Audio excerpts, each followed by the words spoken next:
Delhi liquor scam సంబంధించి కవితకు సంబంధించినటువంటి కేసు విషయంలో అదనపు ఛార్జ్ షీట్ వేసి రిమాండ్కి పంపినటువంటి తరుణంలో అసలు ఏం జరగబోతుంది దీనికి సంబంధించి అంటే ఏం చెప్తారు అసలు? నమస్కారం అండి. ఇండియన్ లాస్ యూట్యూబ్ ఛానల్ ప్రేక్షకులకి, యాజమాన్యానికి మరియు వ్యూవర్స్ అందరికి కూడా ప్రత్యేక నమస్కారాలు, కృతజ్ఞతలు, ధన్యవాదాలు. గతంలో కవిత గారి మీద అనేక సందర్భాల్లో అనేక విషయాల్లో ప్రజలందరూ ఆసక్తిగా ఆమె నేరం చేసిందా లేదా, ఇదేమైనా రీజన్ రివెంజా, బారాసాని తుదముట్టించేందుకు లేదా బారాసా ద్వారా యాప్ పార్టీని తుదముట్టించి దేశంలో మరి ఏదో విధంగా రాజకీయంగా తమ ఎదుగుదల కోసం బీజేపీ పార్టీ కృషి చేస్తుంది మరియు ఎన్నికల్లో అత్యధిక సీట్లు సంపాదించేదానికి కోసం కూడా ఇది ఒక ఆయుధంగా వాడింది అని అన్నారు. కానీ ఇప్పుడు ఈ అదనపు ఛార్జ్షీట్లో సంగతులన్నీ అక్కడున్న జడ్జి గారు కావేరి బవేజా ఆమె పరిగణనలో తీసుకొని ఆ అదనపు ఛార్జ్షీట్లో ఉన్న విషయాలన్నింటినీ చదివిన తర్వాత ఈమె కేసులో ఒక ముఖ్యమైనటువంటి కొన్ని సెక్షన్లు అట్రాక్ట్ అయినాయి కాబట్టి కేసు ఛార్జ్షీట్లో చెప్పిన విధంగా పరిశోధన అంటే ట్రయల్ చేసి ఈమె తప్పు చేసిందా లేదా అని నిర్ధారించేదానికి కొన్ని సెక్షన్స్ కింద కాగ్నిజెన్స్ తీసుకుంది. కాగ్నిజెన్స్ తీసుకోవాలంటే కేసుకి ఫర్దర్ ఇంకా ఉంది అని చెప్పి ఇప్పుడు దాకా ఏంటంటే పోలీసు వాళ్ళు పరిశోధన చేశారు. అది అయిపోయిన తర్వాత వాళ్ళు వేసిన ఛార్జ్షీట్లు, డాక్యుమెంట్స్ అవన్నీ చూసిన తర్వాత కోర్టు కూడా గతంలో ప్రైమా ఫేషి ఉండుండొచ్చు అనే ఒక అవకాశాన్ని పెట్టి బెయిల్ నిరాకరించారు. ఇప్పుడు కోర్టు కాగ్నిజెన్స్ తీసుకుంది, అంటే ఏ సెక్షన్ల కింద వీళ్ళ మీద ట్రయల్ జరపాలి అనే ఒక నిర్ణయాన్ని తీసుకోవడం జరిగింది సోమవారం నాడు. అయితే ఆ సెక్షన్లు దానికి సంబంధించి కొన్ని విషయాలు మనం గమనించినప్పుడు దేశ రాజకీయ రంగంలో అనేక పెను మార్పులు కూడా వచ్చే అవకాశం ఉన్నట్టుగా నాకు కనపడుతుంది. అందువల్ల మనం చూడాల్సింది ఈ కేసులో ఈ ప్రత్యేక కోర్టు ఏదైతే అదనపు ఛార్జ్షీట్ని పరిగణనలో తీసుకొని కొత్త సెక్షన్ల కింద చూసినప్పుడు ఆమెకి మీద వేసిన అభియోగ పత్రంలో ఎవరినైతే సాక్షులుగా పెట్టారో వాళ్ళ స్టేట్మెంట్స్ చదివినప్పుడు ఖచ్చితంగా ఆమె మీద విచారణ కొనసాగించేదానికి ఎక్కువ అవకాశాలు ఉన్నాయని చెప్పి ఆమె నిర్ధారించడం జరిగింది. అంటే పూర్తి ట్రయల్ జరిగితే కానీ కవిత నిర్దోష కాదా అని ఇప్పుడు ఒక నిర్ణయానికి కోర్టు వారు వచ్చినట్టుగా మనకు తెలుస్తుంది. అయితే దానికి రావాల్సిన కారణం ఏంటంటే ఆమె ఈ వ్యవహారంలో ముందస్తుగా అసలు ఏమీ జరగకముందే నిధులు సమకూర్చిందంట. అసలు ఇంకా పాలసీ కానీ ఇవన్నీ రాకముందే పాలసీ డెసిషన్ తీసుకోక మునిపే కొన్ని నిధులు సమకూర్చింది. ఈ నిధులు ఎలా వచ్చినాయి, ఇది చాలా ముఖ్యమైన సమస్య. 10 సంవత్సరాలుగా పవర్లో ఉన్న వీళ్ళు, వాళ్ళ పార్టీ కానీ ఆమెకి నిధులు ఏ విధంగా వచ్చినాయి చెప్పాల్సిన బాధ్యత వాళ్ళ మీద పడిపోయింది. ఆ నిధులు కూడా ఎలా, ఆమె 2021-22లో గోవాలో జరిగిన ఎన్నికల్లో ఆ పార్టీ గెలిచేందుకోసం ఈ నిధులు వాళ్ళు వాడుకునేందుకోసం అక్రమంగా నిధులు పంపించిందంట. ఇది ఆమె మీద సీరియస్ ఎలిగేషన్. ఈమెకి నిధులు ఎలా వచ్చినాయి, దాన్ని వీళ్ళకి ఎలా ఇచ్చారు, ఈ ఎలా ఇచ్చారనే దానికి వాళ్ళు చెప్పేది ఏంటంటే ఆమె అభిషేక్ బోయనపల్లి అనే అతను కవిత గారి పిఏ అశోక్ కౌశిక్లు కలిసి 7.10 కోట్లు హవాలా రూపంలో గోవాలో ఆప్ ప్రతినిధి చరణ్ ప్రీత్ సింగ్ రావత్ అనే అతనికి చేర్చారంట. ఇది సీరియస్ ఎలిగేషన్. ఆ పర్టికులర్ పీరియడ్లో ఈయన దగ్గర 7.10 కోట్లు ఎలా వచ్చినాయి, వాళ్ళ ద్వారా ఎలా పంపగలిగింది హవాలా రూపంలో. అదేవిధంగా ఈ వ్యవహారంలో ఇండియా ఏహెడ్ అనే ఒక న్యూస్ ఛానల్ ప్రతినిధి ఒక ఆయన ఉంటే అరవింద్ కుమార్ సింగ్, ఆయన్ని కీలకంగా వాడుకొని ఆయన ద్వారా ఎన్ని చేశారనేది ఒక అలిగేషన్. దానికి సంబంధించి ఈమె సుమారు 90 నుంచి 100 కోట్ల రూపాయలు, నాట్ 1 or 2 crores అండి, 90 నుంచి 100 కోట్ల రూపాయలు అభిషేక్ బోయినపల్లి ఈమె ద్వారా తీసుకొని చెల్లించినట్లు తనకు తెలిపారు అని చెప్పేసి అతను అంటున్నాడు. గోవాలో బహిరంగ ప్రచార బాధ్యతలు రాజీవ్ జోషి అనే ఆయన ఒక ఆయన నిర్వర్తించారంట యాప్ తరపున. అతనికి సుమారు 30 కోట్లు హవాలా రూపంలో నేను పంపించానని అప్రూవర్గా మారిన దినేష్ అరోరా చెప్తున్నాడు. సో ఈ విధంగా సిబిఐ పేర్కొన్న అదనపు ఛార్జ్షీట్లో సంగతులు గమనించిన తర్వాత కోర్టు వారు ఏమన్నారంటే 2021 మార్చి 14-17 మధ్య ఢిల్లీలోని వివిధ 5 స్టార్ హోటళ్లలో ఈమె ఆప్ ప్రతినిధుల్ని లేదా ఆప్ ప్రతినిధుల ఏజెంట్లని ఈమె కలవడం జరిగింది. అది వాళ్ళ ఫోన్ కాల్ డేటా చూస్తే కూడా అర్థమైపోయిందంట. సో ఇవన్నీ చూసినప్పుడు మనకు అది అర్థమయ్యేది ఏంటంటే ఇది వాస్తవమా కాదా అనేది కోర్టు తీర్మానించాల్సిన అవసరం ఎంతైనా ఉన్నా కూడా ఇంతింత డబ్బు ఏమండి, ఇది రాజకీయ పార్టీ కాదు, ఒక రకంగా చెప్పాలంటే పోరాటం చేసి వచ్చిన పార్టీ.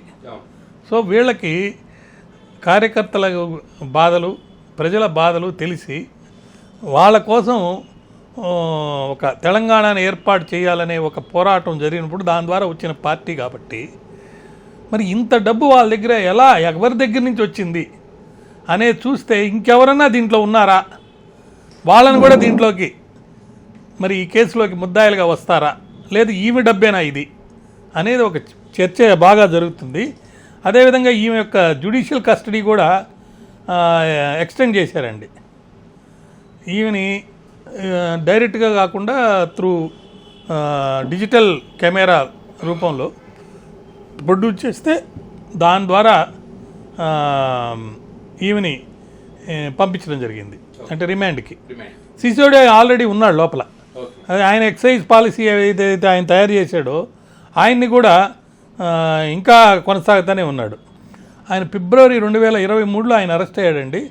అప్పటి నుంచి ఈయన ఇంకా దాంట్లోనే ఉన్నాడు. ఈ పరిస్థితుల్లో రాజకీయంగా 4 రాష్ట్రాల్లో ఎన్నికలు రాబోతున్నాయి.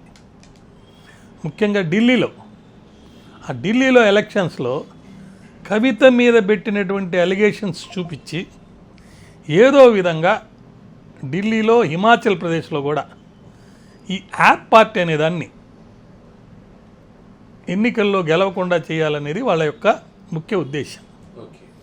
దీంట్లో కొంత కాంగ్రెస్ కూడా ఇండియా కూటమిలో ఉన్నా కూడా యాప్ పార్టీ ఇండైరెక్ట్గా సపోర్ట్ చేస్తుందని ఒక చిన్న అనుమానం. కారణం ఏంటంటే గతంలో యాప్ పార్టీ 3 సార్లు ఆయన సీఎం అయ్యాడు, ఇంటర్నేషనల్ ఫిగర్ అయ్యాడు. ఆయన ఇప్పుడు జైల్లో ఉన్నాడు.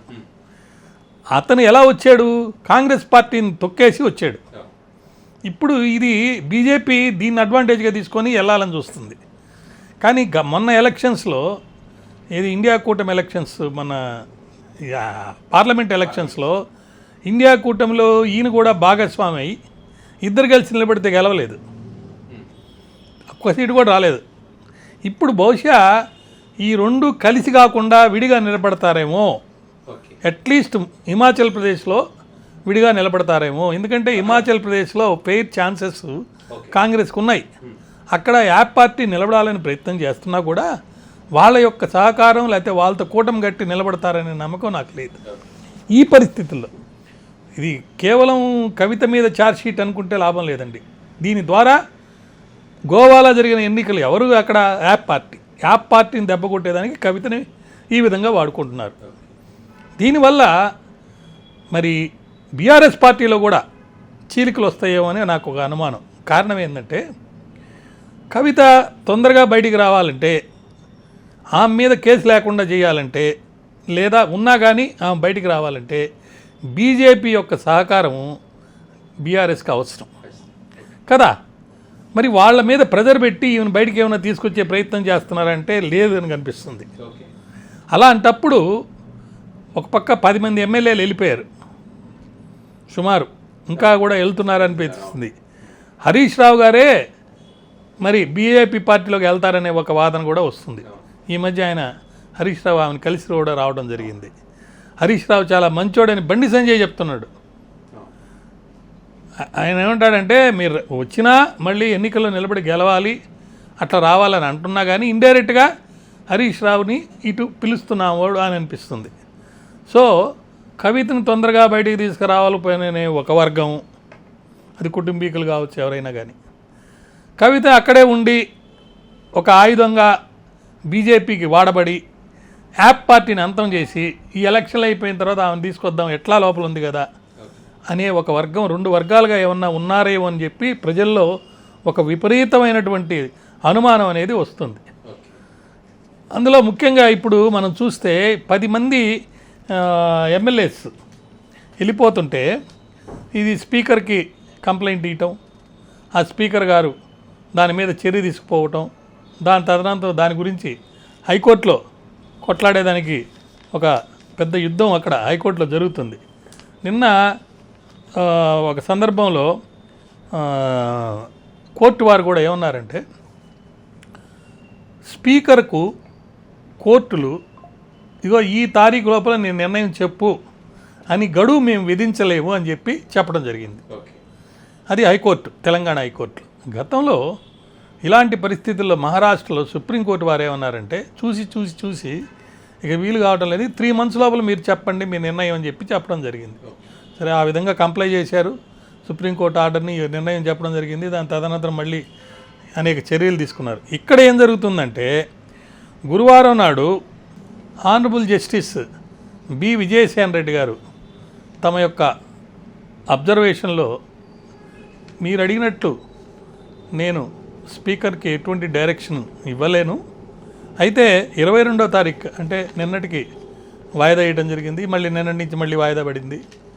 దీంట్లో ముఖ్యంగా అడ్వకేట్ జనరల్ జనరల్ ఏ సుదర్శన్ రెడ్డి గారు ఆయన మొన్న వాయిదా అడిగితే దాన్ని అలా ఇవ్వటానికి లేదని చెప్పి గంటమోహన్ రావు గారు ఇంకా ఇతర రామచంద్రరావు గారు వీళ్ళందరూ సీనియర్ న్యాయవాదులు దాన్ని క్వశ్చన్ చేసి వాయిదా ఇవ్వద్దంటే కూడా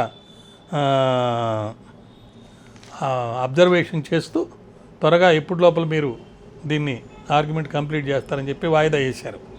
కాకపోతే ఇక్కడ మనందరం కూడా చూడాల్సింది ఏంటంటే ఒక పార్టీ తరపున ఎన్నికల్లో నిలబడి గెలిచి కనీసం కొన్న పారాణి ఆరక మునిపే అని అంటారే, అలా దానం నాగేంద్ర గారు అయితే ఎంపీగానే నిలబడ్డారు.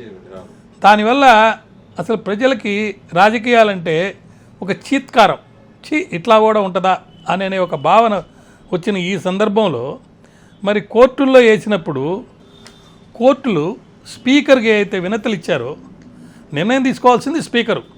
ఆయనకి ఇచ్చిన వినతుల మీద కనీసం ఈ పలానా తారీఖు లోపల కూడా మీరు దీని మీద ఒక నిర్ణయం ఇవ్వండి అని చెప్పి కోర్టులు చెప్పలేని పరిస్థితి ఉంది. కాబట్టి ముఖ్యంగా గతంలో ఒక ఫేమస్ కేసులో సుప్రీంకోర్టు, ఆ కేసు పేరు కూడా చెప్తాను, దాని పేరు ఏంటంటే